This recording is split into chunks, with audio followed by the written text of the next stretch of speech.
how to add your own voice or lip sync sa Veo 3. Many of you ask kung paano ba talaga mag-lip sync or use your own voice mismo ang nasa video ng Veo. I'll be honest with you, you need another AI tools for that.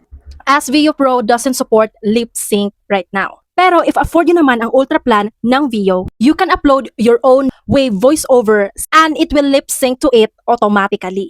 But if gusto mo talagang ilagay yung voice mo sa mismong video, then follow these steps. So first, head to Veo and i-download nyo yung video nyo. If na-download nyo na ang video nyo, mag-new tab lang kayo and search MP3 to MP4 converter. Dahil gagawin nating MP3 ang video natin. After that, head to 11 Labs. So, pwedeng mag-new tab ulit kayo and then head to 11 Labs. Comment 11 Labs below and I'll send you a link if you want to try this. If nasa 11 Labs ka na, just click the voice changer. Then, after that, click to upload or drag. I-paste nyo dito yung MP3 na dinownload natin kanina. After that, click mo itong My Rachel sa baba and you can choose a lot of option na voices dito na gusto mo. Pero if you want your voice mismo, just click this part and pumili ka lang dyan. So, upload a 30-minute voiceover para makloan ni 11 Labs ang voice mo. Ako personally, I'm not really comfortable cloning my voice, especially sa AI. So that's why I'm not subscribed dito.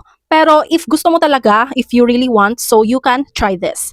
So in this video is just to show you step by step kung paano ba mag-lip sync or gamitin yung own voice nyo. So like ganina, yung clinic natin si Rachel kanina at may nakita kayong a lot of options ng mga voices.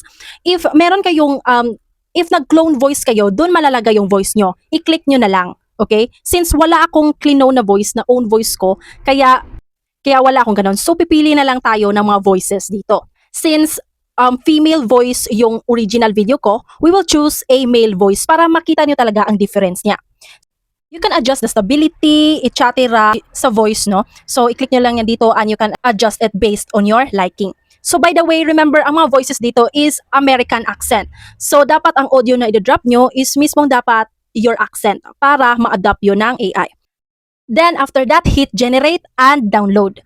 After that, punta lang kayo sa any editing tools. I use UCut, pwede naman CapCut, or kayo bahala kung anong editing tools nyo. And then, i-paste nyo lang yung audio nyo sa mismong tapat ng video nyo. And here's the result. Eto na guys, ang hinihintay nyo, image to video plus lip sync sa Veo. Eto na guys, ang limingan pa inyo, image to video, last lip sync sa Veo.